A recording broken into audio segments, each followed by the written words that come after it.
हरे कृष्ण ग्रंथराज श्रीमद् भागवतम की जय। श्रील प्रभुपाद की जय। Shrimad Bhagavatam in story form. Chapter 69. Krishna chastises the serpent. Kāliya. Canto 10. Within the river Yamuna was a lake inhabited by the serpent Kāliya, whose fiery poison constantly heated the water to a boil. The Acharyas explain that this lake was a little apart from the main current of the river. Even the vapors created by the poison were so toxic that birds flying overhead would fall down dead. The wind blowing over this deadly lake carried droplets of poisoned water to the shore, and thus all the vegetation and creatures there had died. The Harivansha further describes the Kāliya lake as follows. The lake was quite wide, 8 miles at some points, and even the demigods could not cross over it. The water was very deep and like the depths of the ocean. It could not be agitated. The lake was difficult to approach, for the shores were full of holes in which serpents lived. All around the lake was a fog created from the fire of the serpent's poison, and this fire would burn anything that fell into the water. For a distance of 8 miles from the lake, the atmosphere was very unpleasant. Sanatan Goswami states that by utilizing the mystic power of Jalastambha, making solid objects out of water, Kāliya had built his own city within the lake. Krishna knew that Kāliya had polluted the Yamuna by his powerful poison because he had descended from the spiritual world specifically to subdue the envious demons. Krishna climbed to the top of a tall Kadamba tree, which was the only tree that had remained alive because previously Garuda had placed nectar on it. Preparing himself for battle, Krishna tightened his belt, tied back his hair, and slapped his arms like a wrestler. When Krishna jumped into the lake, the serpents became extremely agitated and began breathing heavily, causing the water to become even more polluted. The force of the Lord's jump caused the banks of the lake to overflow up to a distance of 100 bows length. Krishna then sported in Kaliya's lake like a king of elephants, and while swimming about, he created loud splashing sounds. Upon hearing these sounds, Kaliya understood that someone had trespassed in his lake. Being unable to tolerate this, he immediately appeared in a challenging mood. Kāliya saw Krishna wearing yellow silk garments, and he appeared very delicate. He was beautifully smiling, and his lotus feet resembled the whole of a lotus flower. The Lord was playing fearlessly in the water. Despite Krishna's wonderful appearance, the envious Kāliya furiously bit him on the chest, and then completely wrapped him within his coils. When the cowherd boys saw Krishna entangled in this way, they became highly alarmed. They had dedicated everything to Krishna, and so when they saw Krishna in Kaliya's clutches, their intelligence became deranged by grief, lamentation, and fear, and thus they fell to the ground. The cows, bulls, and cubs cried out piteously. Fixing their eyes upon Krishna, they stood completely motionless due to fear. Although ready to cry, they were too shocked to shed tears. In the Vrindavana area, three types of omens announcing imminent danger were manifest, those on the earth, those in the sky, and those in the bodies of the living beings. Srila Sridhar Swami says that the earth had tremors meteors were falling in the sky, and in the bodies of creatures there was shivering as well as quivering in the left eye and other parts. Seeing the inauspicious omens, Nanda Maharaja and the other cowherd men became anxious, for they knew that Krishna had gone to tend the cows that day without his elder brother. Krishna has gone to tend the cows that day without his elder brother Balarama.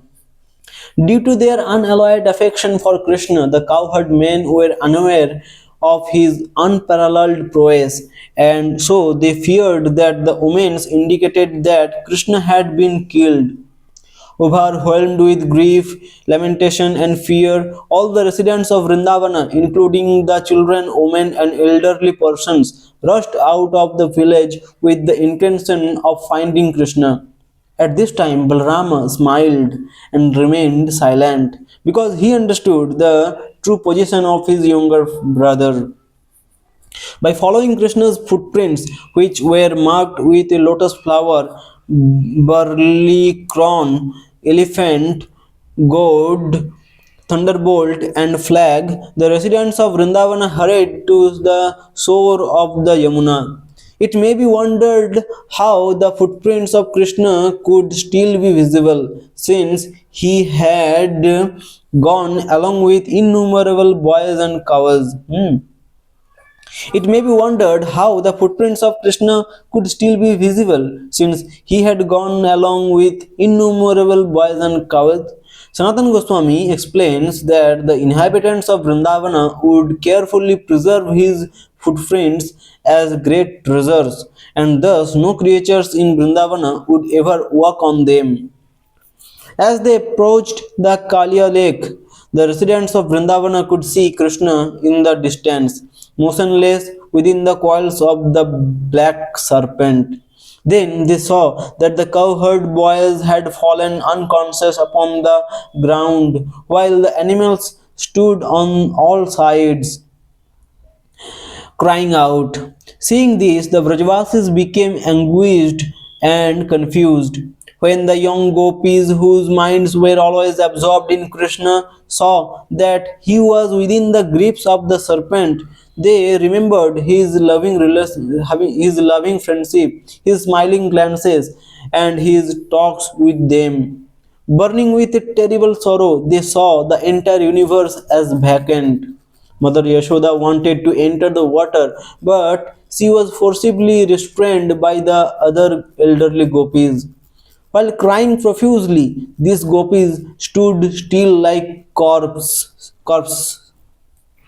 taking turns in recounting Krishna's pastimes to her.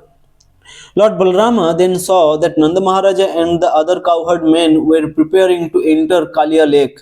Knowing Krishna's actual prowess, Balarama restrained them, some physically, some by his words, and some by potency of his smiling glance. Krishna remained in the coils of the serpent for about 2 hours, imitating the behavior of an ordinary human being. However, when he understood the acute distress of the inhabitants of Vrindavana, he broke free from the serpent's bondage. Being tormented by Krishna's expanding body, Kāliya was forced to let him go. In great anger, Kāliya raised his hoods while remaining stationary. The serpent breathed heavily. Poisonous fumes streamed from his nostrils, and his eyes blazed like fire. While staring at Krishna with a glance full of terrible poisonous fire, Kāliya again and again licked his lips with his bifurcated tongues. However, Krishna playfully circled around Kāliya as Garuda would play with a snake. In response, Kāliya also moved around, looking for an opportunity to bite the Lord.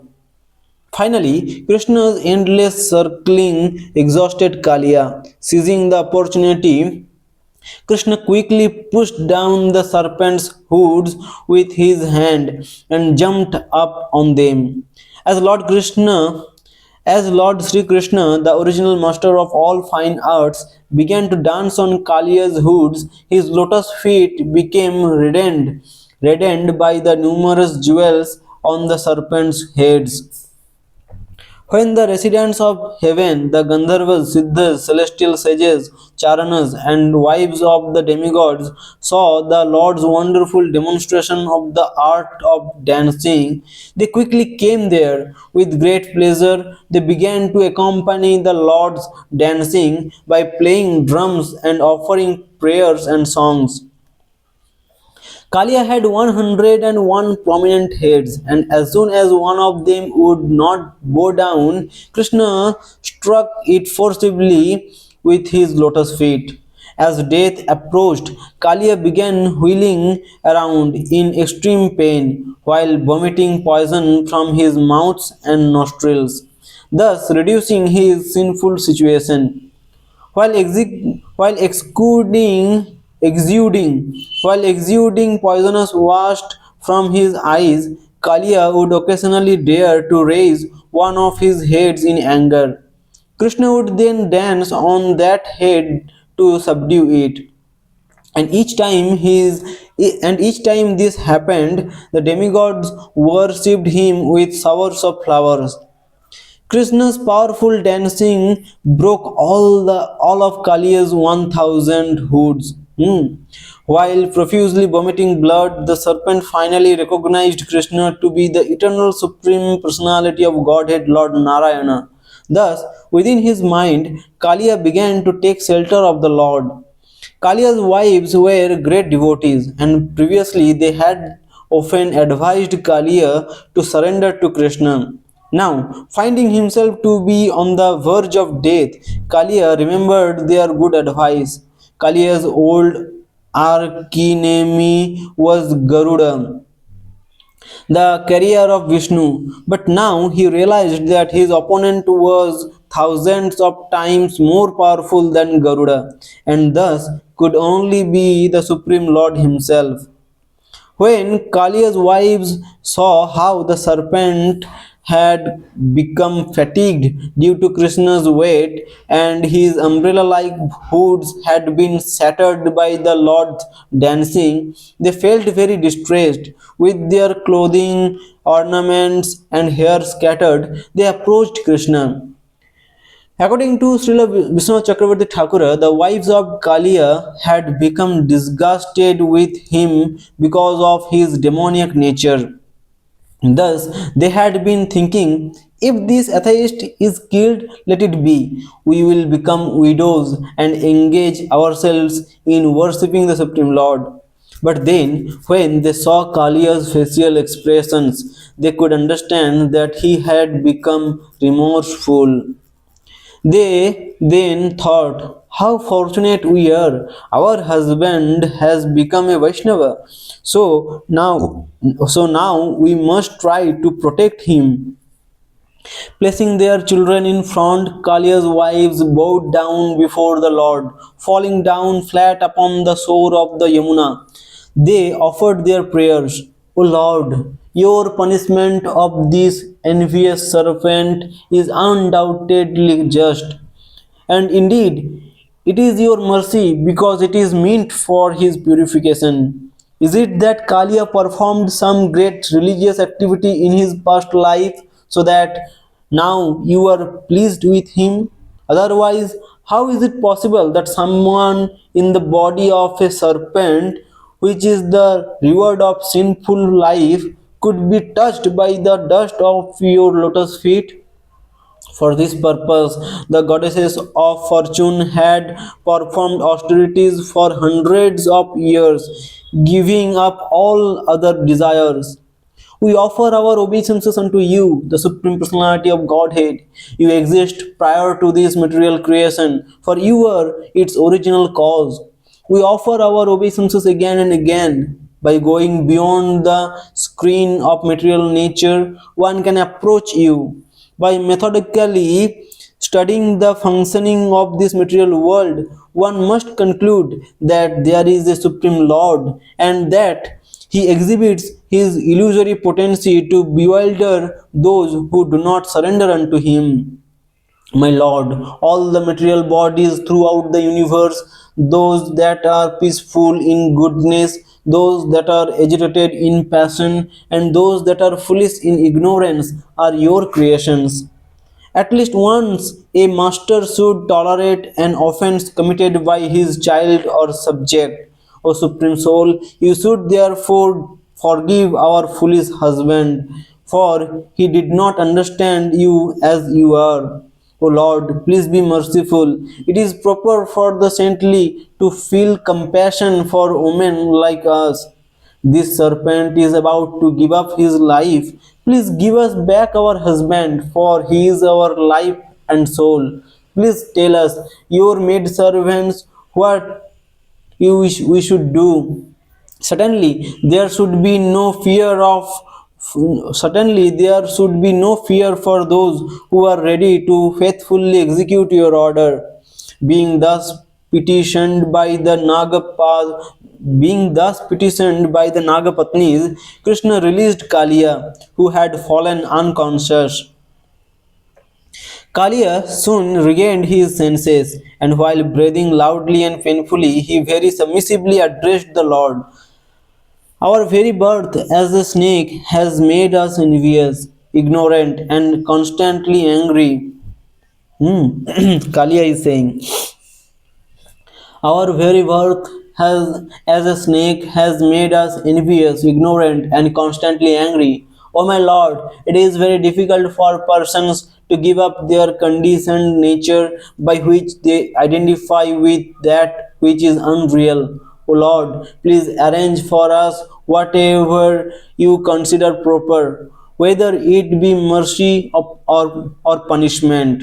Whether it be mercy or punishment. Lord Krishna replied, O serpent, you cannot remain here any longer. Go back to the ocean at once, accompanied by your wives, children, relatives, and friends. Let this river be once again enjoyed by the human beings and cows.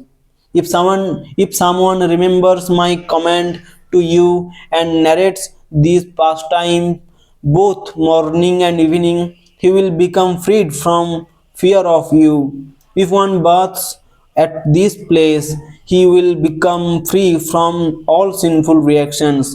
Out of fear of Garuda, you left Ramanaka Island and came here to take shelter in this lake. But now that you are marked with my footprints, Garuda will no longer try to eat you.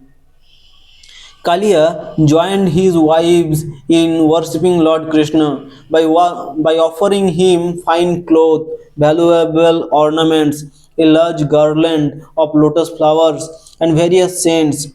After doing this, Kāliya felt satisfied at heart. Then, taking the Lord's permission, Kāliya circumambulated him and offered obeisances, and then departed for his island within the sea. As soon as Kāliya left, the Yamuna was restored to its original condition, free of all poison, by the mercy of the Supreme Personality of Godhead. Actually, Kāliya and Garuda are originally related as brothers. According to Srila Vishwanath Chakravarti Thakura, Kāliya had indicated to Krishna, if you ever have to go to a distant place, you should also think of me as your carrier. In the wine cup and I can travel hundreds of yojanas. Thus, the Puranas mention that sometimes in the course of Krishna's eternal cycle of pastimes, when Kamsa orders him to come to Mathura, the Lord goes there mounted upon Kāliya. Hare Krishna, Grantara Śrīmad-Bhāgavatam ki jai, Śrīla Prabhupada ki jai. Hari Bol.